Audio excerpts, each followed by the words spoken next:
off track, scheming asshole, looking for a little trick trap, or putting on that show just to get a break off. Nigga, I was born with wings, I'm about to take off. I'm getting high up, just like I wanna be. Now making moves that's gonna turn up a century. Too many make risky moves, no investments. Dropping stacks on bottles that only cost a lunch dish. You're so sci-fi, see you all made up. You've been programmed to a rich slave and you still chained up. See, I'm stepping my lane up. Fuck the game, been played enough. Yeah, I got my baggage, I got my weight up. They wanna see who I be on that flip side. What's past them pretty brown eyes and them thick thighs? Well, I serve it to you nice like biggest size. Zizzo, the Phoenix heat, let me rise. Oh yeah, I get mine. Oh yeah, I got shine. Oh yeah, that card, I'm diamond, yeah, that's my grind. Hold me down while I make moves, zip line. Exploring dynamics divinely intertwined. My inner mind is inclined and it's projected. My words speak that heat and it's reflected. I'm so eclectic, got flows electric. Feel it from my heart to your soul, it's connected. That next level, see I call it how I see it, and I talk it how I be it. It's all facts of achievement, never lax, I'm a beast in it. I got stacks and I feast in it. My track record's increasing it in a new space and time. It's my dimension. Set the tone, kill the show, it's perfection. Real recognize real, and that's just reflection. Haters only hate themselves, that's only deflection. I'm just professing all my lyrical lessons, cause I'm raising the essence to a higher direction. Inflection took my art and I hold my stance. 50 took 9 shots, I lost count somewhere. Yeah, you know that's heat, I know you feel me rising. Zizzo, the Phoenix, better recognize it. Actions speak, my words peak the climate. And perfect timing's manifesting my rising, yeah. Record. Okay. How have you been? Oh, awesome and growing. Yeah.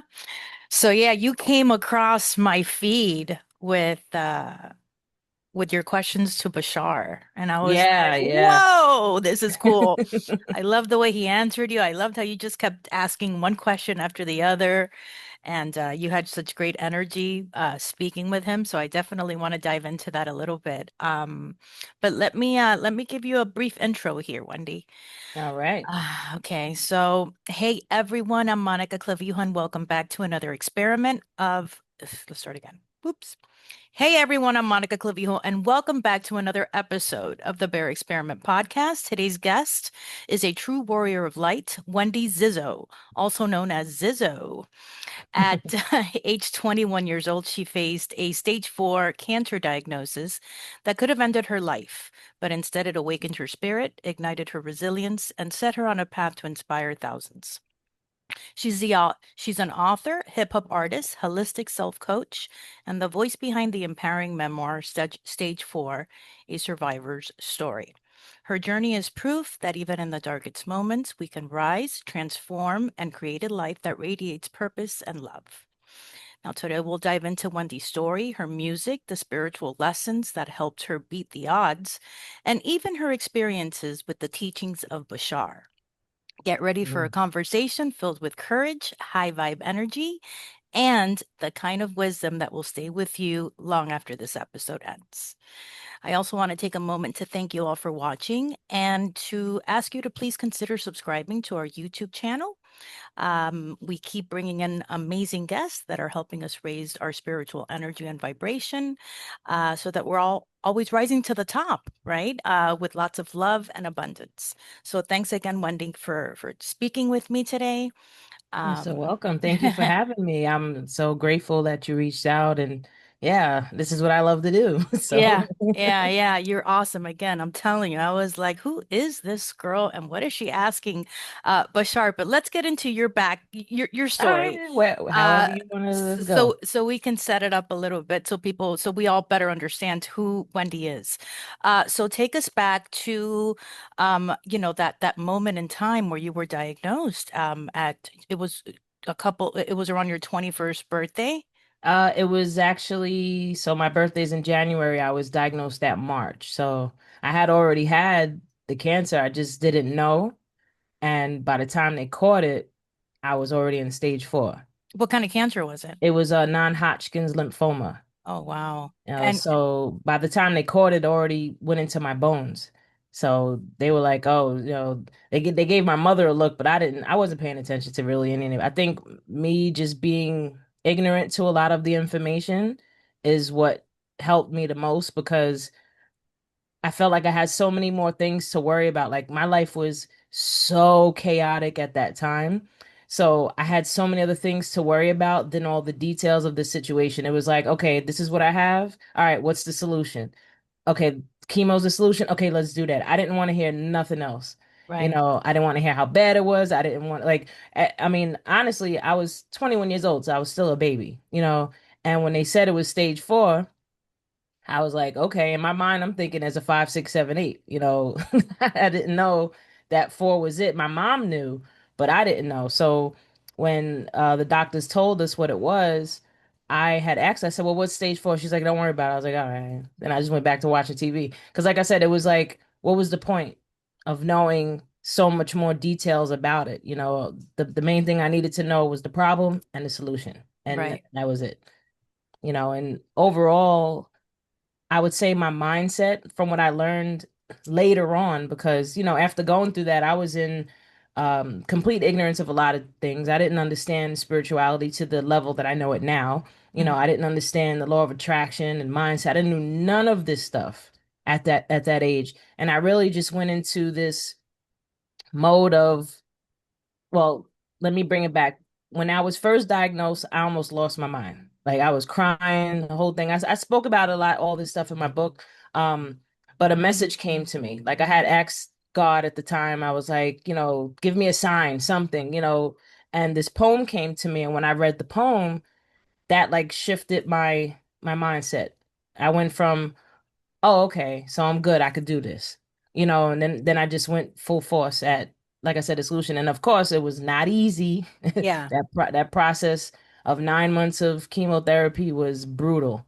And many times I wanted to give up, but I just kept waking up every day. So I was like, all right, I guess I got to keep doing this then. So, but my mindset later on, and I speak on it in the book of, the moment when I switched from being in victim mindset to uh more so I don't want to say victor because I wasn't in a space of yeah, I'm gonna do this. It was more like why keep looking at this as something so terrible? I have to start laughing at it now because it's just so bad that I have to laugh at it. Right. It's like that's the way my mind went. I said this has to be a joke, so I'm gonna just start laughing at it now, and that's what I started doing. And so what were some of the, symptoms that you started experiencing where you went to the doctor? Well, it was a few different things, but what really made me go was when the lymph nodes in my the side of my breasts were swollen on both sides. Yeah. That's what made me go get the first sonogram. And then they were like, "Oh, well, all your lymph nodes are swollen." I was like, "Okay." And it was so much time far in between these appointments. It took even longer to catch what it was.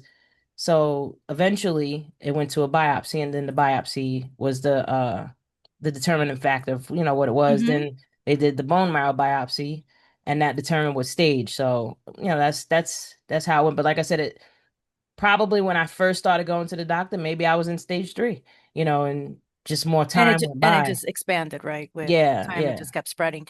What does that do to, so you say that you really weren't spiritual prior to this diagnosis? Well, I A sort hundred of percent. was like I've always, even as a teenager, I was into like crystals. I was Yeah. going to the crystal shops. I was watching, like The Craft. I had my little friend. I was in my goth phase at Oh, I a love that point. movie, The Craft. Me Yeah, too. I was in my goth phase. So, I had some level of, something I remembered, Hmm. because I grew up around churches and church and nothing jived with me. Something just didn't make sense. And I was just so pissed. Like I didn't even believe in God because of the way that they fed it to you. It just didn't make sense. I was like, there's no way. Yeah. And then when I went through the cancer experience, that's when I want to say first started to understand that okay, there is something out there, but it's not what they're saying it is. Right. So, Right. and my spiritual doors got blown off the hinges because then my ability to like I'm a medium as well, so being able to sense spirit, communicate with spirit got way stronger. Like, because like I said, when I was a teenager, I wondered, I would stare at the sun sometimes or stare in the sky like, I would sense things. But once one of the things that happened while I was on chemo, I actually had a really bad allergic reaction and my heart Mm-hmm. stopped. I actually died. Right. So after coming back from that, that's what blew the doors off and opened everything up. And the energy that was coming in was insane. And I just wanted to understand what the hell was happening. I was like, what is going on? So that took me on the path of reading more books and finding more teachers and just understanding what this was that I was experiencing. And then in hindsight, looking back at it all, I was like, oh, I just naturally did certain things that that I teach now, even that I learned more in depth and more detailed in what it is that I could explain it and break it down now. So Yeah. it's definitely experience is the best teacher in this regard. Yeah, no, but it's so interesting because with everyone that I speak to, where they have more pronounced spiritual gifts, that they're able to offer others like me. Like I consider myself somewhat of an awakened person, but I'm not talking to dead people. Like I just I don't have it. I kind of can't help it. I don't have it, but everyone that has been on the podcast that speaks to me says that it was after a near-death experience that they encountered one, two, three, and every time they went through that veil Hmm. is right, like the messages like kept getting Yeah, yeah. stronger and stronger. It did. It did. Like I was already, in a space where I was having premonitions in my dreams and, sensing things and knowing things. So I was already clear, sentient in a sense. Right. I, Well, I've we always all sensed kind of that as have a that child. too. Right. Yeah. We all kind of have that too. So, Everybody has the ability. yeah. It's like a muscle. You know what I mean? It's like the more you work on it, the stronger it gets. The less you work on it, the weaker it gets. Yeah. So it, after that experience, it just got so much more pronounced. Like, whoa, I was having like some bugged out experience. I was like, oh, this is so cool. So, Yeah, so it never scared you? no, no, no, it never scared me. I never felt like I had to be afraid because I felt like if something could truly hurt people, nobody would be alive right now. If there's really something outside of us that could inflict harm on you, nobody would be alive. Yeah. We would have vengeful spirits all day. Like we have our history alone is insane. Like, come on. Like there would be revenge of the ancestors. Yeah, So for sure, no, for I sure. I would never and more so because of my being in tune, more in tune with my guides, they made me feel more comfortable Right. with it. And as time went by, there was times that I was a little bugged out, like, okay, yeah, that was different. But I never felt afraid like I need to run away from this. Right, right. There was always that sense of ease, right? Where they were Yeah, positive yeah. entities speaking with you. What does it do, like getting that level of diagnosis, stage 4? Obviously, that's a very bad thing. You only Hmm. hear, right? You think I'm gonna die. Does that shift a perspective in your mind also Oh, where, absolutely. It definitely gave me a different view on life as to appreciate it more. You yeah, we're all know, here on borrowed time. We just, that is one thing, and also your health, yeah, your body, your mind, like all these things are so important. And we've been trained out of that because we're so focused on materialistic things, 100%. and needing money and objects to define our value when you are the most valuable. You're literally a biological walking, talking star, like like everybody. So it's like, but we don't understand all of this because we've been fed something else. So it's all good. Those that are awakening, they're getting it. And people like myself are putting out the information that have awakened to help plant seeds along the way. And that's Yeah. just what I'm here for. Social media is definitely facilitating a mass awakening that's taking place right now on the planet. Yeah, yeah. Right? It's COVID, awesome. COVID stirred up the world, right? It freaked everybody out, Yeah. kept us all confined, and either you went apeshit crazy or you or you woke up spiritually. There was no other way out of it, right? Yeah, Yeah. yeah. I Uh, mean, I learned to see the necessary evil in things sometimes, so I yeah. feel like that was a necessary thing that people needed. Not everyone, because a lot of people went through some horrific things. So Yes. I don't want to in any way, shape, or form minimize people's traumas and tragedies, but I feel also for those that were in that space that needed that in time, me time.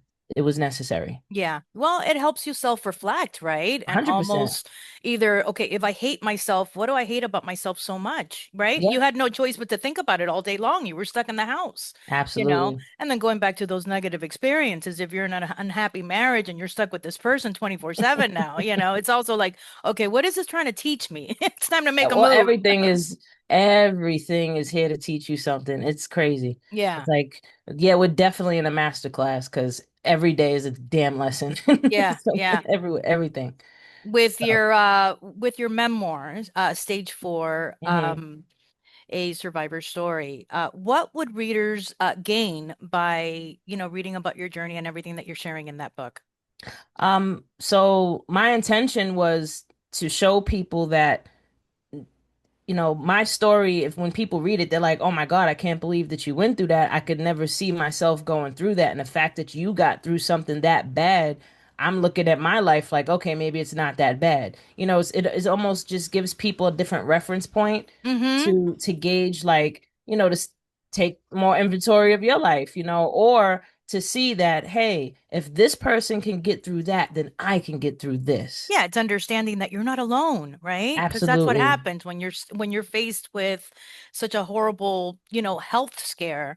You think the world is over, you're by yourself, nobody's going to understand you. And by you Yeah. sharing your story, people like me, if I go through something like this or with a loved one, can say, if she got out of it, why can't I? Yeah, Okay, so absolutely. yeah. Yeah, and I also talk in the book about what was one of my drivers, which was my desire to become a famous hip hop artist. Mm-hmm. Like I We'll get just into that. knew I survived for that. And that was one of the things that, like how Bashar would say, that made you move. You Yeah, know, the fulfilling your highest excitement at the moment yes, and following indeed. that. Yeah, Yeah. so it's like I always kept, I guess my optimism kicked in where it was like there has to be a light at the end of the tunnel. Yeah, that's so Like it awesome. That's just so awesome that you had that. And did you have that on your own? Was yeah, that like just a personal naturally. calling, or did you have, your parent or a family member or friends that were there and encouraging you, and you had a Mm-mm, mentor? mm-mm, It nobody, was all no. coming from it within your inner It's light. like these downloads. Like I said, after that moment that I died, which was in the very beginning, like this Yeah. happened. I was diagnosed the beginning of March. This happened by the end of March. So I still had months late of after that I was going through that experience. So it's like all these spiritual downloads were coming in that this information would just pop up. Like I remember there was a point where I was with my mom and I had a very tumultuous, I don't know if I'm saying the word right because I get tongue-tied like hell. Um, I had a very toxic growing up with my mom. Hmm. And one day I was driving with her, and all of a sudden, like, I felt myself being upset at her for something, but then something just came in my mind and was just like, forgive them for they not know what they do. And I was like, hmm. And that shifted something for me to begin to forgive her. And I feel like from my experience with cancer, cancer is an emotional disease. It's you holding on to emotions and they're physically manifesting in your body. Like, when I say something eating you up, your cancer is literally eating you up. It's the Yeah. same as an emotion, a resentment, a resistance towards something, and those store in different parts of your body. And people can look it up that there's spiritual reasons for, this type of cancer and that type of cancer because there's so many different types of cancer. But ultimately, from my experience, I'd say 90% emotional, 10% physical, Yeah. Yeah. where Lifestyle choices obviously can play a big role into, absolutely. Yeah. And I was yeah. unhealthy as hell back then. Like Yeah. I was extra unhealthy, so between the environment and the mindset and this pain of this deep hate that I had for myself and towards my mother, once that started to resolve, I feel like that's when I felt the shifting even in my being that brought me to the cancer subsiding eventually. When you're dealing with emotions that are stuck in your body and it manifests as a disease like cancer, Hmm. whatever it can be, right? Um, how effective is like the Reiki energy healing techniques to shift the energy around in the body to release Um, that toxicness that you have inside of I you? would say the first thing that anyone should do when something like that comes up is definitely attend to your body in terms of detoxifying it. Hmm. Radically change your diet. you know, even if you're just letting go of sugar, you know what I mean? Like let go of Yeah, those things. right. I would say the Reiki energy helps those that are susceptible to that type of exchange to help them. Like, Mhm. like Bashar puts it as a permission slip. If you feel like this is the thing that can help you on some level, then, it will help you. And it goes the same for even modern science. If you believe that chemotherapy is the thing that will help you, then that will help you. Like for me, that was the only solution I was given. I didn't know about holistic treatments. I didn't know anything about this stuff. I was completely oblivious to any type of other solution. So when they said, "Okay, do this, that will help." Okay, cool. I just that's all I knew. So I believed that that would help. Your mind is so Your powerful. mind is the most important thing. Like even when you're doing Reiki, it's your energy that's healing you. The other person's influencing in terms of like setting up the mirror and helping it to generate, so to say, within yourself, Yeah, because everything comes from within. yeah. It's a beautiful thing. It really is. It really is. And once we start understanding how powerful the mind is and our thoughts, Oh we man, change everything. Like the big world time. changes for you. Around 2020, I was Miss Victim, Miss Victim, you name Mm-hmm. it. That's all I was doing all day long. My life sucks. People suck. The world sucks. Yeah, yeah. And You know? listen, there's so many things that we could look at and hate and be upset at and be pissed at and be annoyed at. But whether you focus on that or things to be grateful for, to be happy for, whatever it is, those things are going to exist either way. Right. No matter So what, they're going to be there. So choose, which one are we yes, focusing on? Yeah. how much do you care about yourself on which side you're going to choose to be on? Yeah. Yeah. Like, you don't need to care about what's going on out there because you can't change it. The only thing that you can change is how you feel about it. Yourself. Yep. Yeah, how you feel about these things is what truly matters. Yeah. So when you're focusing on what you're grateful for, it's not that you're being oblivious to what's going on. What's going on is going to happen anyway. Yeah. You know, just build that trust within yourself that you'll be able to handle whatever comes your way. Yeah. Like, I didn't know I could beat stage 4 cancer. If you would have told me that when I was 15, 16, Yeah. even That's 20, that's I wouldn't have rough. believed that. Yeah. Mm. And, I was 21. This was in 2005. When I survived, they told me I was one in a million that survived stage 4 at that time. Yeah. Yeah. So that's why I brought that up with Bashar about the rare thing, because I was like, yeah, they said that was rare. So that was an interesting thing, and even now I still know one of the nurses that was in the treatment room is with me, and she told me everyone that was in this big treatment room, it had to be about maybe 25 people in this big, huge room. I'm the only one still alive. I have a cousin, and that's awesome. I'm so happy that you're still here, because it's a great story to share also because my cousin was diagnosed with osteosarcoma Mm. in her leg and her femur at the age of 15. Oh, wow. And I went with her to every chemotherapy treatment, so I'm very familiar with Ah, so you understand, yeah. I get it. I get it. And I was only 14 at the time. It was very traumatic for me on my end, also experiencing her losing her hair and her eyebrows. And I Yeah. would bring, the pee bucket in the middle of the night for her to pee. But I was really there and out of so this is something that's very pronounced in teenagers or younger adolescents. Hmm. And out of like 21 or 22 people, she is the only one that's still alive. Wow. Isn't Bless that her. crazy? Yeah. Yeah. Send her So my love when you talk to her. yeah, yeah. Okay, let's get into happier conversations. Oh, sure, let's go. So Bashar, first of all, like I am fascinated Oh, I love by Bashar. that being. I mean, I don't even know what do we call him? An I alien, was, a yeah, being? a interdimensional being Oh my being God, I channeled love it. by the awesome Daryl Akin. I could listen to that entity speak all day long, all the wisdom that he's popping Hmm. out all the time. I'm And like, I've been doing that. yes, yeah. And when you listen to him say it, you're like, yeah, it really is that easy, but it's not. Try to apply that shit on your daily life. It's not that It is easy. challenging, but It you takes know an what it effort. is too? It's if you hear it the first time, you have that muscle of what you've been practicing that's Yeah. strong as hell, right? So it takes time, and just like you learn the bad behavior through repetition, constantly thinking about it, constantly seeing it, hearing it, the more you listen to Bashar's teaching, it'll start to train your mindset now. Yes. 100% You know, agree. so now as time goes by, that'll be your more default mode that your mind will go into, you Yeah. know. So yeah, I get it. It's a culture shock.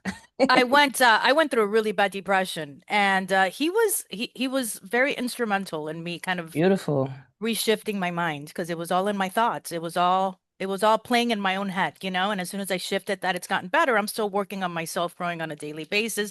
And part of that growth was starting the podcast 2 years ago. Awesome. Yeah, it was a calling that I had. So what brought you to Bashar? Like how did you Ooh. even how did you find out about him?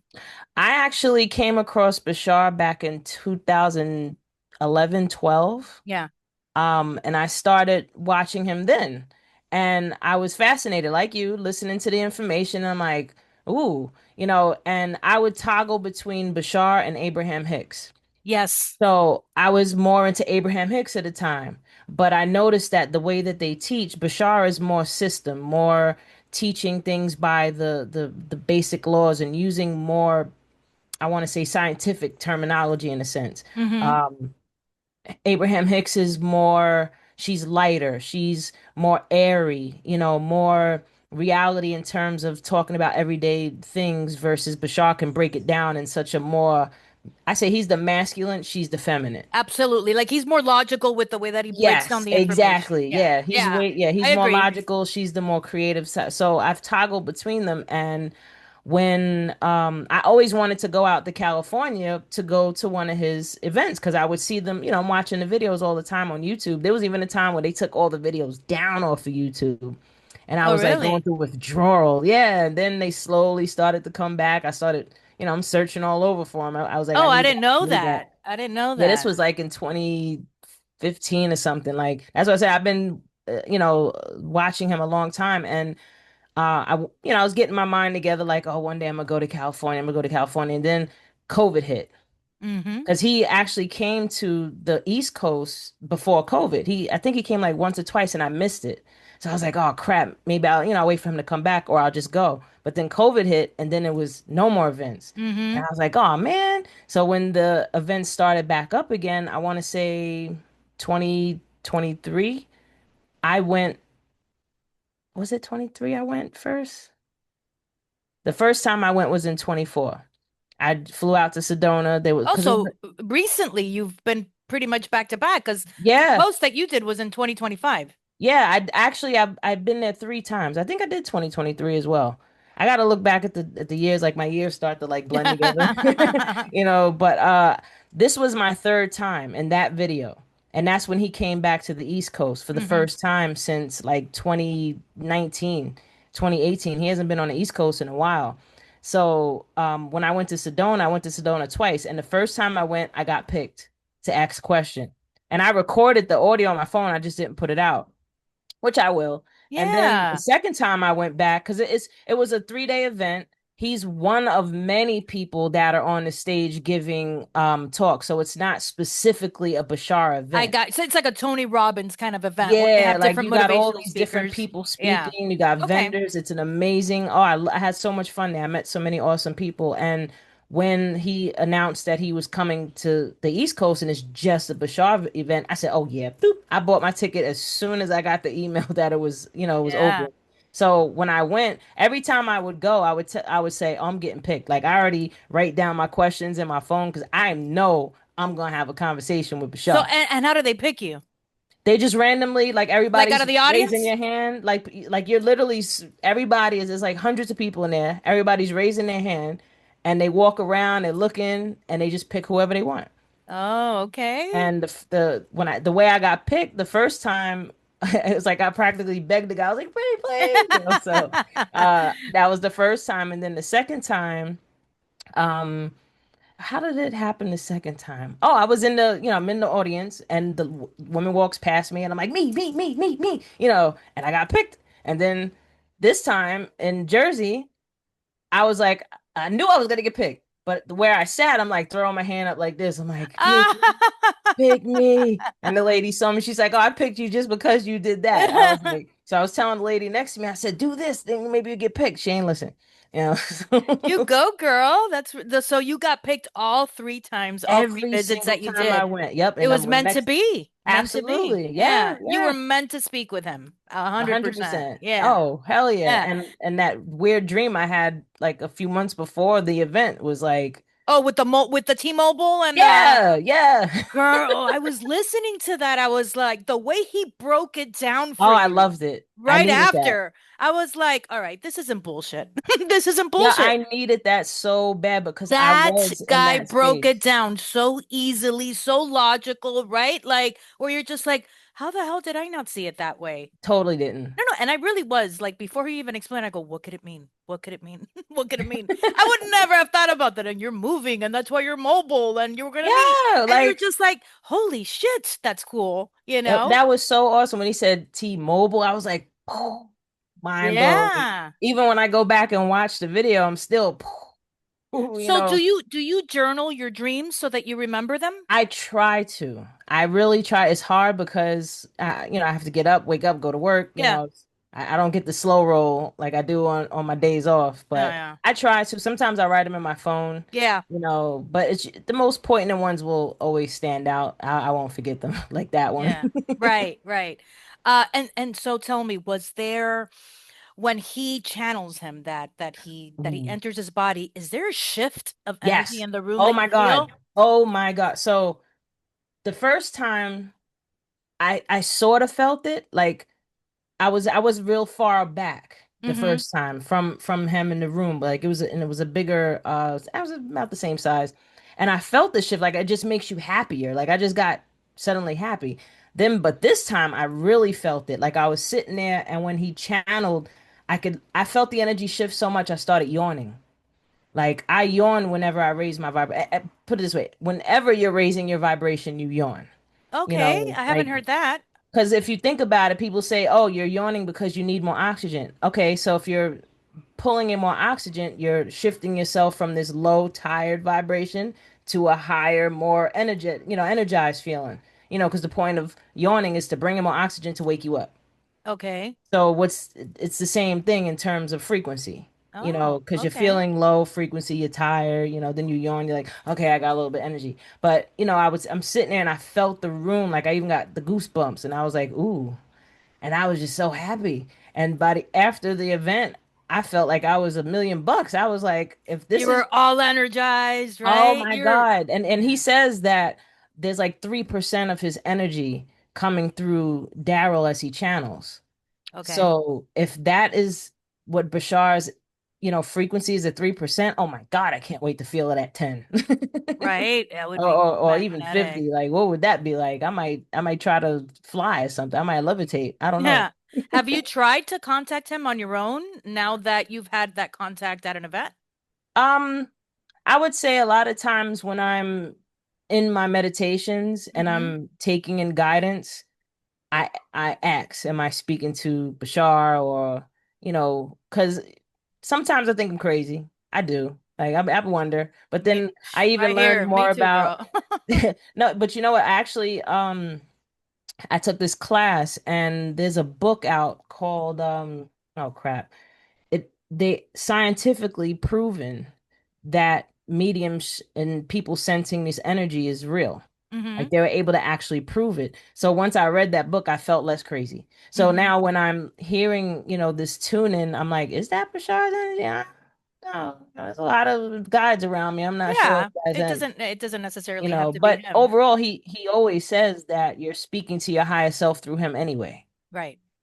Right. Right. So just if you're hearing something, it's your higher self, whether it's through him or not. Yeah. And after going to the event, you basically practice all of his teachings, or you try to apply them now more than ever, I would imagine, Well, right? I've been practicing, taking in his information and applying it as much as I possibly can day to day, practicing it. So after going to an event like that, it just re-energizes you, to be like, yeah, I'm in the right path. I'm taking the right steps. And like he said, like where I was kind of insisting, yeah, I would reapply, stop insisting, stop, Right. Stop. so assuming, Right.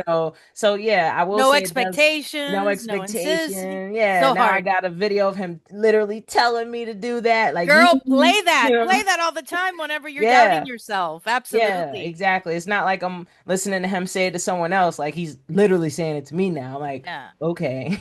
And, So, and in speaking to more enlightened beings like you mm, that are teaching me and helping me understand that I'm not a wacko 100%, maybe a little bit. I'm not that much though. At least hey, can't I get try through not to life believe that I without am. all your screws, Hey, type. listen, the wackiest people in the world are the ones that are making a difference. So I'm let's go. here. I'm one of them. But one of the teachings that he has, where I love, because it would apply to you and to your diagnosis, is how when we shift our thought process, right, in our thinking, we shift to another reality, Another to another reality, realm. another version of And if yourself. you Yeah, were a person that was, not to make any light of a cancer diagnosis, but switching to another reality where this is a healthier version of you, where indeed. you're, thinking positive thoughts, you're applying meditation, you're applying healthy eating and fasting and everything that we Yeah, already know. All of a sudden, now you never even had that cancer diagnosis. You're a healthy exactly. Yeah. person living And clean. what's interesting too that you bring that up years back. I stopped going to see my oncologist. She Hmm. probably wondering where I'm at. Like, I don't see her no more. Like people's like, oh, you gotta go, doctor. I'm not going. Leave me alone. But years back, they told me that there's no sign of cancer in my body at all. Like, usually they Like tell you go like into, you never yeah, had. like they'll say you go into remission and it's still there and it Yeah. could come back. No, they told me there's no trace of it. And I'm Yeah. like, yeah, because I shifted to another me in Yeah, another yeah. reality. And the same applies for people with, hardcore Mindset, with or mental, addictions, yeah, yeah? with Like, mental illness and or that are experiencing. I don't like calling it mental illness. I'd rather just call it your energy is just scattered and you need to integrate badly. I would even go as far as saying there's so many people walking around that emotionally constipated that it's not even funny. yeah. Like, in my opinion, depression is emotional constipation. Like you're holding on to stuff and you have no idea how to let it out. And the way that you do let it out, it hurts. So Like, how, what, you just feel the emotion and yeah, well, if you think about it, anytime you even use the bathroom and you relieve yourself, it yeah. feels Yeah, amazing. yeah, you feel like Your a you emotional energy is no different, yeah. but you just didn't learn, like, when you have to use the bathroom, to go sit down on a toilet or go squat somewhere, right? Yeah. Because that's what you've been trained to know how to let that go. But we haven't been trained to learn how to let go of that emotional energy. And the first time I did it by accident, I was in a total uh like you said, like a depressed moment where I'm bawling out crying. And this was around the time I had started learning about Nichiren Buddhism. Hmm. If anybody watched the movie What's Love Got to Do with It, Tina Turner, Oh, Nam Myoho Renge Kyo. yes, So love I that was movie. learning how to get my Nam Myoho Renge Kyo on. And one day I'm chanting That's the chant, and right? That's yeah, the that's the chant that she chant where you does. Yeah. sit in front of Gohansen and you just reflect. And I'm bawling, crying, but in my mind I'm thinking at the same time while I'm trying to chant. But at some moment, something shifted and it literally felt like I just like that heavy feeling of me crying that had me, it just disappeared. Like Yeah. the way it happened, I like looked around the room like, where did it just go? Like it was gone. I was astonished. I said, what the hell was that? And ever since then, I was dead set on trying to figure out what that was. And then I did figure it out. And I was like, now I know how to do it on purpose. So So how do you do it? How do you do okay, that? How do you so let go of that emotion? I need help with that. How do I do that? all right, so there's a few levels to this because there's the immediate feeling that you're having sometimes, and it's just like a buildup where you can kind of like like a pressure cooker where you just like slowly like Hmm. just let it just calm down a bit. There's that level of it, and then the next level of it is going down to the very root of what is causing it. So there's two different levels that you're going to get on when you're doing this type of work. So one of the ways I learned in the very beginning was I would get into a meditative state. I'll just relax my entire body from feet all the way up to my head. And then I would just focus on where in my body am I feeling any type of discomfort, not like from an injury, or something that's aching, but like something maybe feels heavy, maybe it feels tingly, maybe it feels tight, maybe it feels tense. And I would focus on that feeling, and then I would say to myself, all right, if I can describe this feeling, what would it look like in my mind? Whether it's a color or an image, and then I would get that color or that image, because that's like I'm using my imagination now to just Mm-hmm. describe, how do I describe this feeling to myself. Once I do that, now this is where the key comes in. It took me a long time to learn this. Is you have to acknowledge that you're having the feeling, acknowledge that you're experiencing this feeling right now. And the first level, which would be just letting, some of the steam out, would be, um, thank you for showing me that I'm having this feeling right now. Like, you want to speak to the innate being in yourself that's showing you, because you have to remember, we're multidimensional beings. Mm-hmm. You're not just one person, you're like a whole bunch of you. So I like to simplify it, me, myself, and I. So me is having this feeling, I is trying to needs that for I, or me, to myself, to move out the way to be in line with I, right? Gotcha. So Gotcha. me is in the feeling, I need to acknowledge it to myself. And once I acknowledge that I'm having this feeling, now I can view it from another perspective. It's kind of like stepping outside of it. That's why you want to get a good image of it, because now you can objectify it. Once you objectify the feeling, like I said, if it's a color or an image, like an image for that I eventually got to outside of colors was, what would I look like as that feeling? So maybe I'm laying on the floor and I'm crying my eyes out. I'm bawling out, or maybe I'm upset, maybe I'm pissed, maybe I'm angry, vengeful, whatever it is. How would you deal with your best friend in a room if she was or he was feeling like that? Gotcha. I like How would that. you talk to them? What would you say to them? Yeah, and you, out of all the people in the world, know exactly what you need to hear, right? So now if you're seeing a part of you crying, what are you gonna do? You'll go sit with that part of you and you just let that part know, hey, I'm here with you. Or, I completely understand why you're having this feeling right now. And trust me, you can completely understand how you feel more than anybody, Yeah. right? So when you can just sit and have that empathy with yourself, like, I completely understand why you're feeling this way with everything that you're experiencing. Of course, this is why you feel this way. I completely understand that. Then you want to move to, I am so sorry that you are dealing with this feeling. Again, it's the same way how you would with someone you love. Yeah. Because at the end of the day, we all want to feel acknowledged. We want to feel like what we feel and think matters, and we want to feel that we're fully accepted for feeling the way we are. We all want validation. 100%. That's how you sum it all up. Yeah. So when you learn how to validate your feelings, if I'm going to sum all that up, you're validating your experience piece by piece by piece.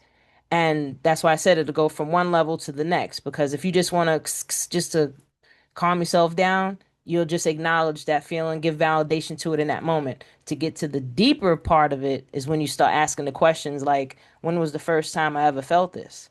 Yeah, another good way of maybe looking at that, and I've read this with a couple of different coaches Mm, that they implement is, talking, me right now, I'm Monica, I'm going to be 49 years old next month, but I'm talking to my 5-year-old self, yeah, absolutely. you Because know, everything exists now. mm-hmm, Like 5-year-old you, 2-year-old you, zero you, 12, 15, whatever age is existing here and now. That's why whenever you're triggered, whatever is connected to that particular aspect of you is going to be the one to come to the surface.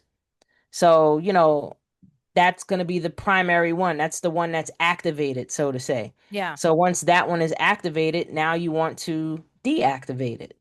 You want to right, resolve the distress that it's feeling. Like, we're so focused on the story of why we feel the way we feel. We're not just focusing on the very feeling and giving yourself that love and that nurturing and that patience and that compassion, that validation. All of that stuff that we want to give to other people, that's what you have to sit and learn to do with yourself. So, like I said, get into that meditative state, sit, close your eyes. You'll be surprised at what your mind could do. Yeah.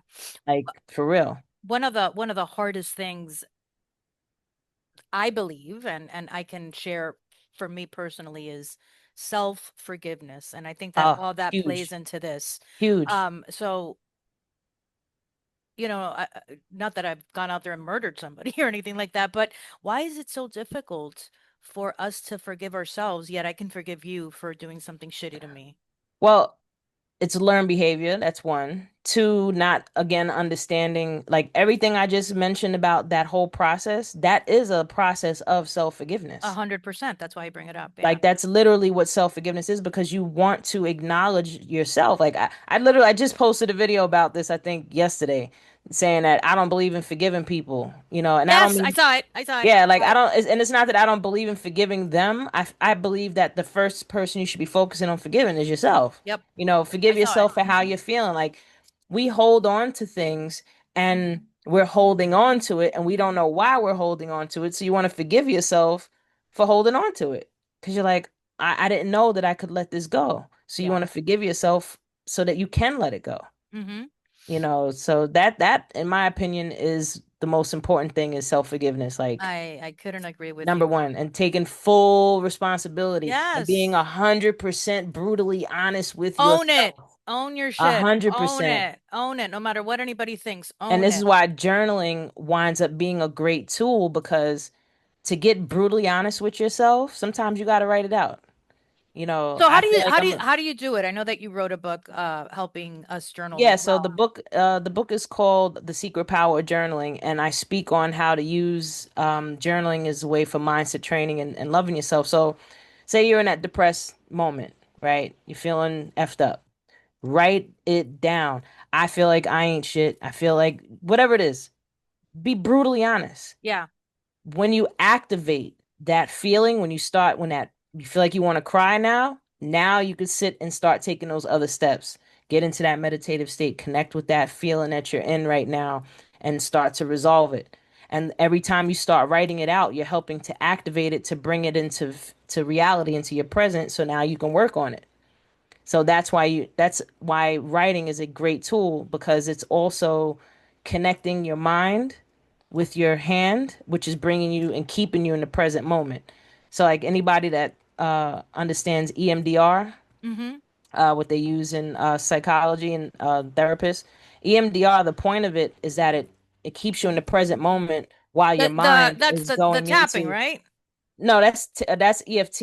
Oh, Yeah, EFT. that's EFT tapping. No, EMDR is a process where they have you staring at a screen or something. I never did it before, but I read a lot about it and I've been studying into it. So they're making you go back and forth with your eyes while Okay. they're asking you questions, or there's like a computer that they're using, but they have it like, oh, it's your eyes that's the key. No, you moving your eyes back and forth is keeping you grounded in the present. Oh, it's about staying So in the present moment with anything that you're doing because the present exactly. is the only thing that matters. Yeah, because when you bring these things into the present, which is the light, now you can work with it. Yeah. You know what I mean? As long as stuff stays in the dark, you can't work with it. So if you're not grounded in some way, you'll get lost in that feeling and then you'll start to spiral and then go into hell within yourself. When you journal, when you do your own personal journaling, do you go back and reflect to what you wrote days, months, years later on to You see know what's how you've funny? evolved? Yeah, I do. And I actually looked at a journal book from when I was like in seventh grade, and I was like, your mind was a scrambled egg. That's like a diary at that point. Like, I Yeah, I'm love like, Jacob. yo, you were so wow. Like from where I was to where I am now, holy crap. But sometimes I would look back, but a lot of times I don't need to. Yeah, In some cases, I would even tell people after you written out certain things and you've resolved it, burn it.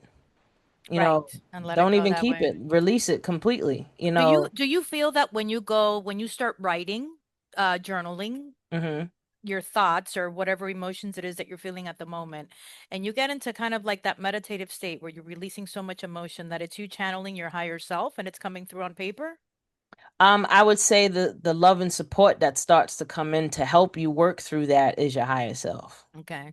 Your lower self is the one that's upset, that's expressing itself. So you're trying to let them meet, and the journaling, I said, is it's such a great tool because you can use it for so many different things. You can use it for that. You can use it for manifestation. You can use it to practice gratitude. You could use it um, well, those are really the main things is manifestation, practicing gratitude, and self-love and reflection. Like those are great. That's enough. And I would imagine that you use your journaling for your music writing as well. So, So let's get it. yeah, Let's get into out to the music. the musician in you now. You know, how'd that Yeah. get started? How'd you get into music? Well, I've always been into music since I was a kid. I played the saxophone in the band. Nice. Then I started writing poetry, and then I started writing like R&B. I wanted to be a singer, and then I hated the way I sounded, but I still was like, yeah, I can, I can put some words together. And then when I was like I want to say 17, 18 is when I started to like make raps. And I was like, oh shoot, I'm actually pretty good at this. And then after going through the cancer and the chemo, I just went hard at it. And I was on Apollo 3 times. I touched the tree 3 times, another rare thing. Nice. And You it's know. always in threes, right? That's like your magic number. Yeah, I love it. I love Yeah, it. I love it. The signs and synchronicities, that's right? right. Yeah, so once I got into the music, I was like, I could do this myself. So I went to Apollo, and this was literally my second time performing solo. Because when I was a kid, I used to perform on stage a lot with the band and stuff like that. But this was my first time solo with something I created, and I couldn't believe that I won that day on Apollo. I was like, and if anybody that's watching knows the legendary Apollo Theater, Oh my God, of I don't like to course. call myself a rapper because I'm an MC, but rappers do not win on Apollo. It's very hard for them to win, and I won. And I was like, "Oh yeah, I'm so meant to do this." And and I just kept going. I created a couple of my own albums. I've performed all along the East Coast, hundreds of times I've performed, and I still have music out now. It's on my website, zizzolife.com. So hip hop is just, I love music. I Yeah. just love it. I just love Your it. latest record is Cause and Effect. Yeah, that's the latest EP that I put out. There's 4 songs on that. One song is with the legendary Karen Wheeler, and if anybody knows Karen Wheeler, she's the one that's saying, "However do you want me?" That's my Yes. girl. However do you need me? Yeah, so I got her on there. She's That's a the good friend. jam. Yeah, she's a good friend of mine. I got DJ Johnny Juice from Public Enemy to scratch on one of my other records. I got a legendary producer, Rockwaller. He worked with me on one of the other records. So, I know a few people that I did some things with, but the music, like, I wouldn't be friends with these people if they didn't believe in me. You know Hmm. what I mean? If they didn't listen to my music and was like, no, she's actually really good. Yeah, you You weren't know? selling your soul to the devil. Yeah, and I was just saying that the other day. I was like, because I refused to take my clothes off is why I didn't make it. You know? That's really what that's if I'm gonna sum it up, that's really it. I refuse to compromise my integrity, for the business. Yeah. But can I still make something happen? Absolutely. Absolutely. And I then, have the no more doubt. people hear my music, they're like, "Oh, wow, this is pretty good. I'd love to go out and tour again." Oh, I missed the stage, you know. Well, listen, I can tell just in the way that you're talking, the passion, the excitement that's coming through. And I would imagine that this is also a form of healing and spiritual A connection hundred that you percent. put out through Yeah. your Huge music and your therapy. words, right? It's Absolutely. exactly. It's like it's therapeutic. It's like, Michelangelo, right? Mm-hmm. With his art. And, Yep. he says that he was channeling at that point. That wasn't him painting. You are. You are. Yeah. Right. That's what it feels like, especially when I'm just in that zone. It's like a trance that you get into. Yeah, it just keeps coming. I impress myself sometimes. I'm like, Yeah. you good, you good, girl. I'm like, hey. That's awesome. That's But nah, awesome. I feel like what was funny for me was so I'm half Sicilian, right? So my uncle, he's the last surviving sibling of my dad. My dad passed years ago, and I let him hear my music. So he's an old school Sicilian man. Mm-hmm. He don't even like rap music. Yeah, right. So I let him hear my music, and he calls me. He goes, "You know what, kid? This is actually pretty good. This is I actually like this. This is good stuff." I was like, "Okay, if I can get my uncle to like it, then that's Heck not too yeah. bad." Yeah, yeah, that's a good start, right? Yeah, They'll be honest. absolutely. Yeah, I Yeah. mean, my music is I'm hip hop, but I'm also, a bit eclectic. Like I'm not doing I what heard, I heard, everybody else is doing. I heard some of your jams. They were good. Oh, They were nice. So good stuff. you tell everybody what you think then. Yeah. No, listen, I love rap music and I love the art that comes behind, kind of rhyming, Hmm. right? One thing to another. I think it's a lot of fun. I think it's Yes, very yes, it is. meaningful. And then if you get the right beat behind it, it's just like it's a poem. It's like Yeah, yeah, it's art. It's yeah, art. you're literally like saying a poem with a little bit of beats in the back. So I love that aspect of it. I think that more females, like real females, not like, Cardi B and, Oh, yeah, wet yeah. ass pussy and all Well, that we shit. would call them we would call that the more conscious musician. It's We like, want come more on. conscious people, Yeah, that you could say a little phrase here and there, but come on, keep it clean. I agree. It's Yeah. like, why do we gotta get so dirty there? Well, I feel like me having a child at a young age, is what helped me with my music because as I was making my music, I was like, would I want my daughter reciting my lyrics? Yes, yes, 100%. That's it. And that helped. I think that's also part of what kept me grounded in terms Like of, I was not watching selling myself. yeah, I was watching on TikTok now with Jennifer Lopez. Like she's got I guess like a Las Vegas residency that she's doing now. And yeah, I'm not knocking her. She looks amazing for being 55 years old, but Hmm. it's like soft porn what she's doing on stage right now with her dancers. And it's like, bitch, you're 55 years old. You got two kids. Stop it. Stop it. Stop Uh, it. The yeah. guy's like all in between her legs and it's like, what are you doing? You could stay relevant without being a Yeah. hoe. And I've said it in my music, I know sex sells, but can we go back to the roots that we felt like, I totally agree that it's gone too far. But hopefully as the more people become more enlightened and more open to listening to different types of music, that they'll let in the good stuff like Zizzo. Yeah. Yeah, Yeah. absolutely. Absolutely. And That'll be so dope. so how can anybody that is looking to listen to more of your work and your music, what is the best way to reach out to Zizzo and see all your work? Ooh, so to hear my music and to see my books, people can visit zizzolife.com.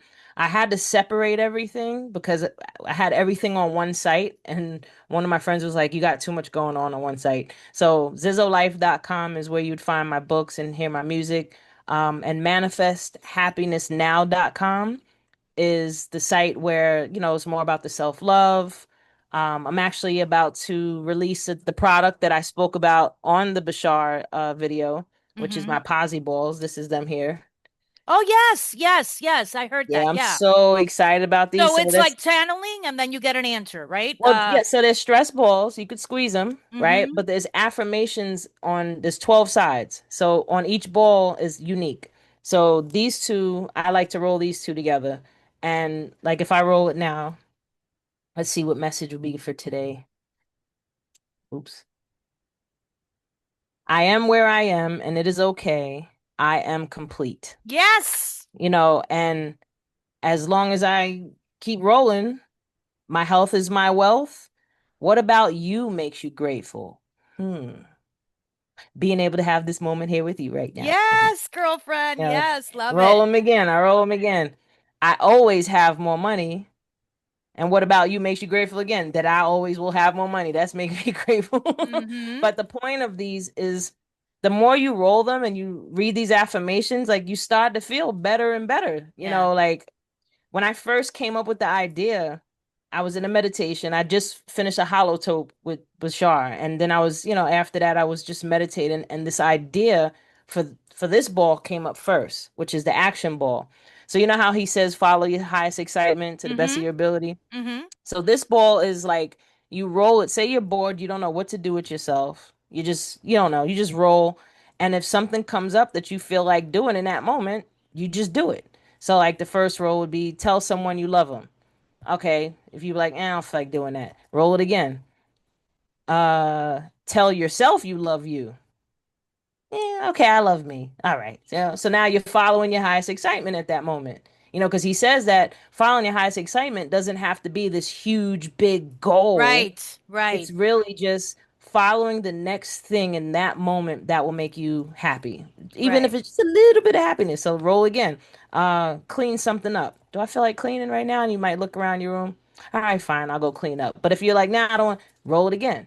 And you got 12 different ideas from drink some water to take a nap, go for a walk, read a book, Yeah. like all these different prompts to just give you the idea to say, all right, I'm getting myself moving, and like Bashar says, it's just get yourself moving, and then the next thing will unfold, and the next thing will unfold, and eventually, like, you got a lot of people out there that are going through depression, and maybe their room is a mess. And they roll this and it says clean something up. So they're like, oh yeah, all right, I'll clean something up. I'll pick up this one cup and throw it in the garbage. Fine. That's it. You There, you there, just accomplished there, something. but there is some truth to that, right? Like Yeah. to maintain kind of like a healthy mindset, you need to have a Absolutely. healthy environment around you Yeah, you also. want to give yourself that reinforcement that, oh, I can do this, Yeah. no matter how small it is. And that's what made me come up with the green ball first. Mm-hmm. The affirmations came up because I was like, if you were in my house, like I have boards, like whiteboards everywhere with affirmations And you because write them. Yep, because well, I just write one up there and I'll just keep looking at it. Because the way your mind and your subconscious mind works, your conscious mind is only picking up like 15% of information around you. Your subconscious mind is picking up everything else. Mm-hmm. That's why marketing is such a powerful tool. Yes. Yeah. You're seeing Yeah. these billboards, you're seeing this commercial, you're seeing this, you're seeing that. And eventually, when you're hungry, you'll think of eating that thing that you kept seeing Mm-hmm. over and over, or Yeah. buying that thing because you kept seeing it over and over. So, writing affirmations on the boards around your room or on paper and putting them on the walls, you're programming your subconscious mind by doing that. So, with the affirmation balls, what I was like, hey, why not make the balls so you could roll them and get these messages? Mm-hmm. So the first time I made them out of paper. And I was like, yeah, one day I'll do something with these. It was just really for me. I was doing it for myself because Right. I just needed a different tool to work with because I feel like I have ADD, but maybe it is, maybe it ain't. I don't know. Don't we all? Don't we all? Don't we all? So, it was just another tool. And then when I was showing it to my friends, they were like, oh, this is awesome. You should do something with this. So finally, took me some time, but I got them here. And then the last ball was more so for kids. These are just like very powerful grounding affirmations like you are beautiful, I am powerful, I am brave, I am great, you are fun, I am amazing, I always matter. These are good, they're very simple for children, Yeah. but adults 100% as And, well. and how can we find them You to can are visit starting tomorrow, which will be July 28th. People can visit possyballs.com. They can also access it through the manifesthappinessnow.com too. So spell that posy? Posy, POZ like Zizzo, IBALLS.com. Got it. It's like Okay. positive, positive I balls. got it. They're Yeah. posy balls. So I'm gonna add all of these links, including your TikTok and your Instagram, your YouTube. And Awesome. we're gonna post this on YouTube. I'll probably do it between tonight and tomorrow.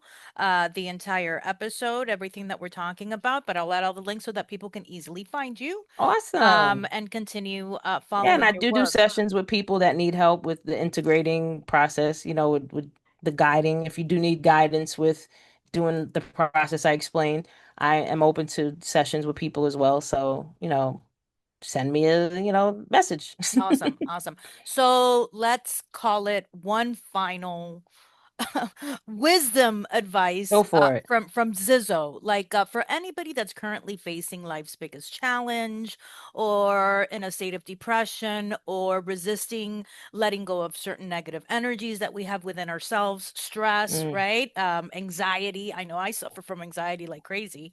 mm. What are some words of wisdom that you can offer based on everything that you've experienced and everything that you're doing to help others out right now? Do the very best you can to care about how you feel every moment of the day, even if that is something as simple as taking care of your physical health, getting drinking more water or Yeah, going for a walk or exercising, mindset wise, you know, just reach for that one thing that you could be grateful for in that moment or see the silver lining in or the light at the end of the tunnel. right. Care about how you feel to that degree as much as you would try to protect your baby. If you Yeah. see a little 1 year old or 2 year old running into the middle of the street, what are you gonna do? You're gonna go You're gonna help go them. run after him. Mm-hmm. You're gonna be like, "Oh my God, no!" You want to treat yourself the way you would a child Hmm. on every level because that child in you is the reason why you're feeling upset. Is because that child in you is needing your love. It's almost like going back to that childlike energy. 100%. Right? Yeah. When we were young, we were always so happy or sad for that matter, High right? Like vibration. when we were sad, there was a tantrum that we had in the middle of the floor. We were releasing everything that we felt at the present Hmm. moment as we felt it. And as adults, we just We hide hold it everything. in. We Yeah. hold everything in because that's what society and the world tells us that we have to do. Because then Exactly. we're Yeah. weak, we're stupid, we're depressed, Yep.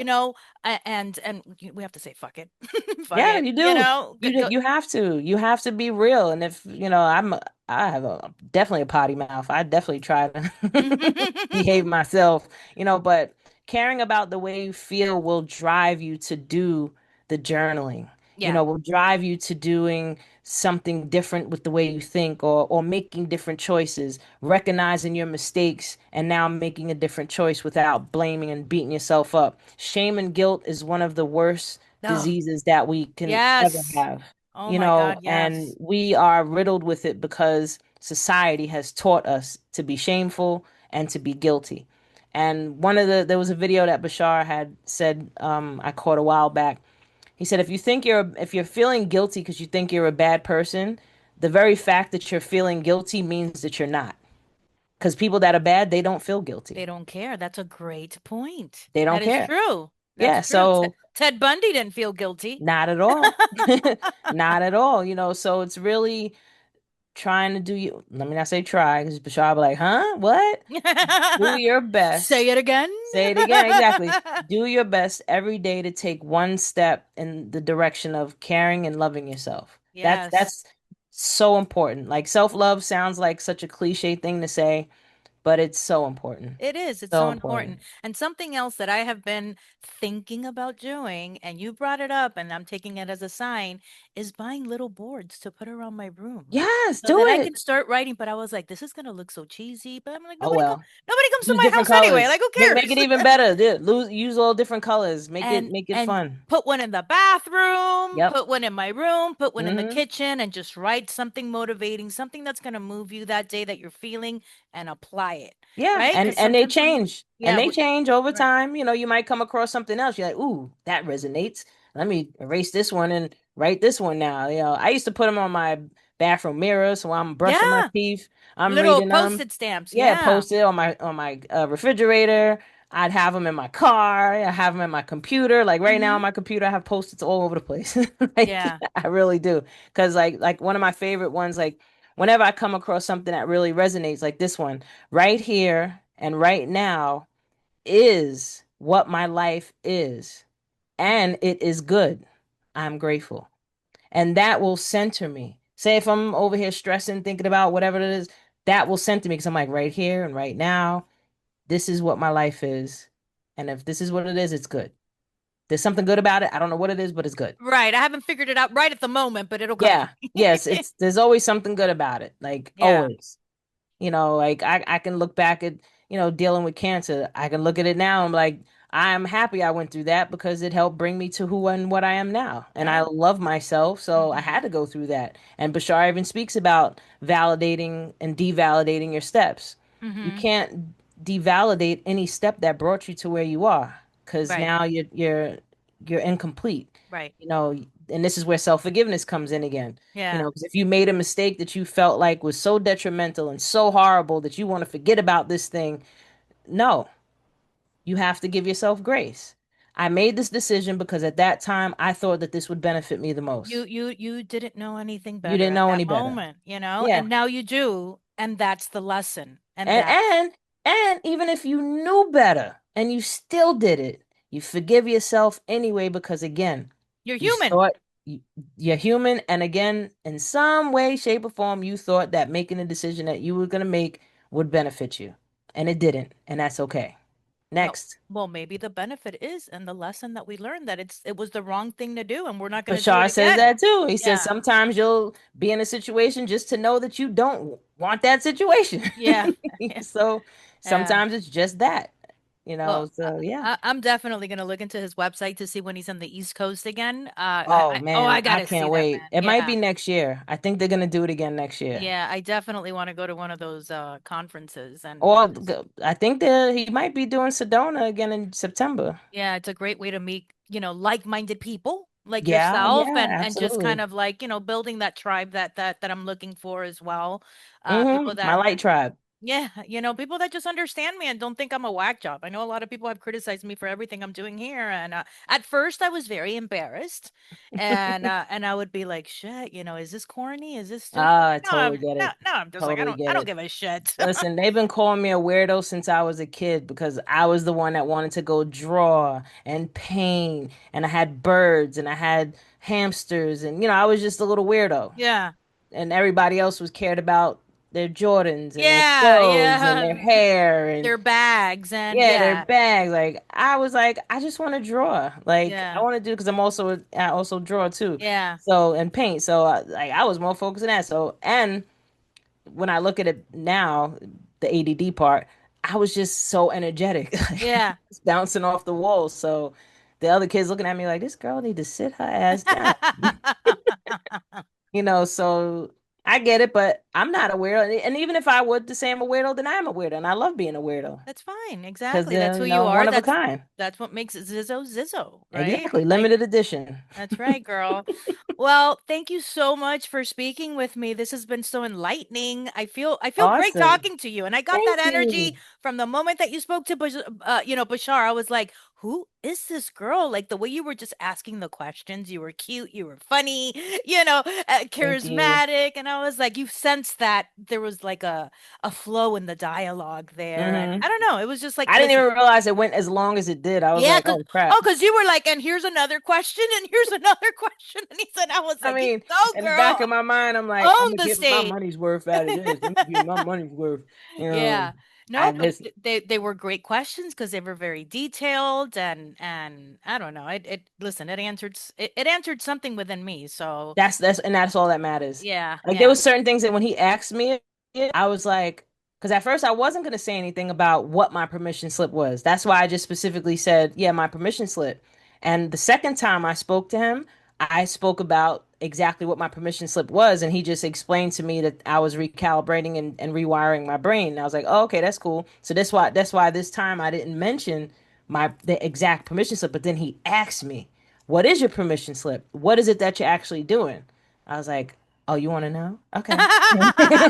okay, now that you asked, here you Yeah, go. exactly. Like, you don't mind the time. I don't mind the time, so yeah, it's like, I love that whole Yeah, interaction. Like, that yeah, was great, that was that was great, awesome. And I'm yeah, so grateful that it's helping other people. Like, every time yeah. I see these messages and these comments, I'm like, this is what I live for, Yeah. literally. I'm gonna reshare it on my social media, your Bashar interview. I want to reshare it there as well. Awesome. And let people know that we spoke on this episode, so that we can Yeah, get yeah. yeah, I so also we have a podcast too, Awareness Academy 411. I'll give you the yeah, send I'm gonna give you me my link, and it has everything on it, my link tree. But Awareness Academy 411, I do it some of my friends, and then I have a one that I do either alone or with another girlfriend, is Vibrations and Oh Conversations. my God, And the you have same so thing. many. Yeah, I told you ADD is real. Like I have to be doing it. But I also found out numerology wise, I'm born on the 12th, so I'm a 3. And well, by birthday, I'm a 7 overall, but threes need to be doing multiple things at once, and it looks like ADD, but it's not. It's just that we need to do more than one thing or else we'll get bored. That's funny, and everything is counting to three every time with all these experiences that we're So talking you about just today. showed me that. Uh-huh. That's pretty That's so cool. funny. Yeah. That's funny. I didn't even think of that one. Thank Yeah. you. Thank you. You're welcome.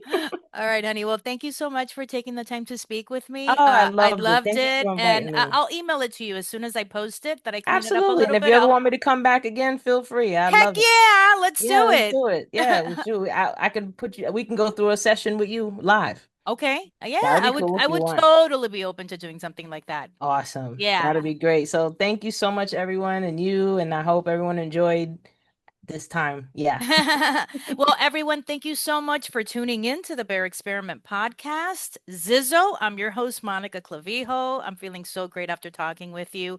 Please consider subscribing to our YouTube channel so that you don't miss amazing guests that are continuing to come on the podcast, sharing their evolution and spiritual experiences to help us evolve and become better people in the process. Isn't that what we're Yes. all looking for? Validation. Well, this is how it Absolutely. starts. Yep.